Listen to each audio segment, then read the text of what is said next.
안녕하세요. 빅버드 게임이론입니다. 수원이 리그 12라운드에서 부천에게 패하며 3연패에 빠졌습니다. 이로써 1로빈에서만 5패를 하며 리그 4위로 내려갔는데요. 염기훈 감독은 이날도 답답한 경기력을 보여주며 초보 감독의 한계를 명확히 드러냈습니다. 하지만 답답한 경기력과는 별개로 염기훈 감독은 동시에 감독으로서의 발전 가능성 또한 보여주었는데요. 그렇다면 이날 경기를 수원의 나아진 공간 활용, 염기훈 감독의 한계 순서대로 살펴보겠습니다. 먼저 부천은 이날 5-4-1 수비 블록을 형성하며 수원의 공격에 맞섰는데요. 제가 저번 영상에서 언급한 내용인데 수원은 이날 측면의 폭을 넓혀 공간을 창출하거나 미드필더 사이 간격을 활용하려는 움직임이 지난 성남전과 천안전보다 훨씬 나아졌습니다. 이렇게 김주찬이 측면에 붙어있는 덕분에 좌측 윙백 김선호가 따라 나오며 좌측 스토퍼 홍성욱과의 간격이 벌어지죠. 수원은 전반전에 이 공간을 활용하여 좋은 장면을 만들어냅니다. 김주찬이 측면 수비를 넓게 벌려놓고 김보경의 하프 스페이스로 침투합니다. 그리고 김보경은 김주찬에게 수비 2명이 붙자 사이 공간으로 침투하며 좋은 찬스를 만들어내죠. 지금도 김주찬이 측면에서 볼을 받자 스토퍼 홍성욱과 윙백 김선호 사이의 간격이 벌어지는데 이번에는 이시영이 이 공간으로 침투합니다. 하지만 여기서는 부천의 수비도 좋았는데요. 왼쪽 윙 이희영이 빠르게 내려와 김주찬에게 붙어주면서 김선호가 김주찬 대신 침투하는 이시영을 따라갈 수 있었고 부천이 여유있게 침투 패스를 막아내죠. 지금은 이시영이 전진하며 김선호를 측면으로 끌어 홍성욱과의 간격을 벌립니다. 그리고 퉁가라가 이 공간으로 침투하며 좋은 찬스를 만들죠. 물론 우측면에서만 이러한 움직임을 보이고 지금처럼 중앙에 머무르며 측면을 활용하지 않는 장면도 있긴 했지만 전반적으로 측면에서 수비수 사이 간격을 벌리고 이를 활용하려는 움직임이 지난 성남전과 천안전보다는 훨씬 개선되었습니다. 지금은 수원이 부천의 미드필더 사이 간격을 활용한 장면입니다. 좌측면에 있던 카즈키가 미드필더 바사니와 카즈 사이에 벌어진 간격으로 이동하는데요. 이를 본 바사니는 중앙으로 와서 카즈와의 간격을 좁히죠. 그러자 측면에 이상민에게 공간이 열리고 이종성이 이상민에게 패스하여 미드필더 라인이 제껴지고 전방에서 5대5로 동률을 이루며 공격할 수 있게 됩니다. 지금은 이종성이 미드필더 사이 간격으로 내려온 퉁가라에게 과감히 패스하고 마찬가지로 부천의 미드필더 라인을 제끼고 전방에서 5대5로 동률을 이루며 공격할 수 있게 되죠. 이렇게 이종성은 후반 뮬리치와 교체되기 전까지 과감한 전진 패스로 여러 차례 좋은 장면을 만들었습니다. 미드필더 사이 간격이 벌어질 때마다 과감히 패스하였고 퉁가라가 몸의 방향을 돌리면서 볼을 받고 전진할 수 있었죠. 지금도 이종성이 부천 미드필더 라인으로 전진하다가 사이 공간이 생기자 곧바로 퉁가라에게 패스하는데요. 이렇게 이날 수원 선수들 가운데 퉁가라가 가장 돋보였던 이유는 경기 내내 이종성이 부천 미드필더 사이 간격으로 과감하게 전진 패스를 넣어준 덕분이었습니다. 2선으로 올라와 공격하지 않고 3선에서 수비를 보호하며 이렇게 전진 패스를 시도하는 것이 이종성에게 가장 적합한 역할로 보이네요. 이외에도 카즈키가 미드필더 사이 간격으로 내려온 퉁가라에게 패스하고 퉁가라가 몸의 방향을 돌려 전진하는 모습도 있었습니다. 그리고 이 장면은 이날 수원의 공격 패턴 중 가장 좋았던 장면인데요.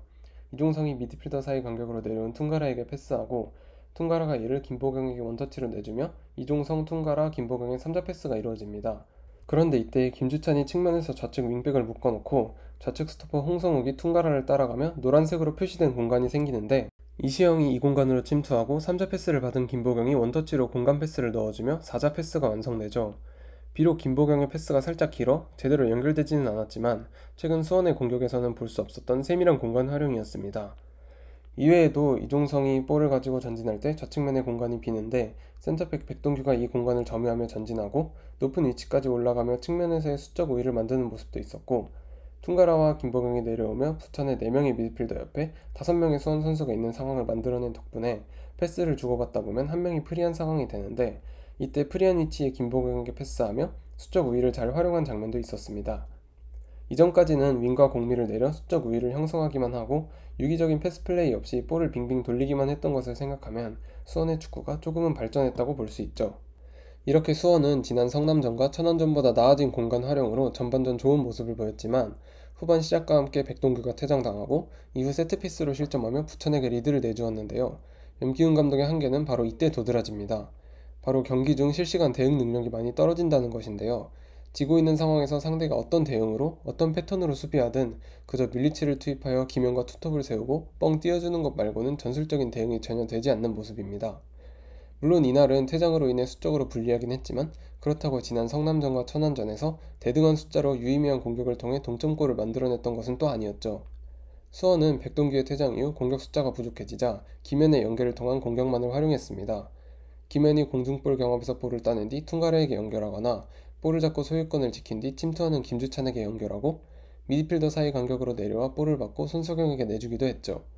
지금은 이시영이 볼을 잡을 때 김현이 내려와서 센터백 이상혁을 끌고 침투하는 김주찬에게 원터치로 연결하는 모습입니다. 또 수원 선수들은 수적 열세가 느껴지지 않을 만큼 많이 뛰어주었는데요.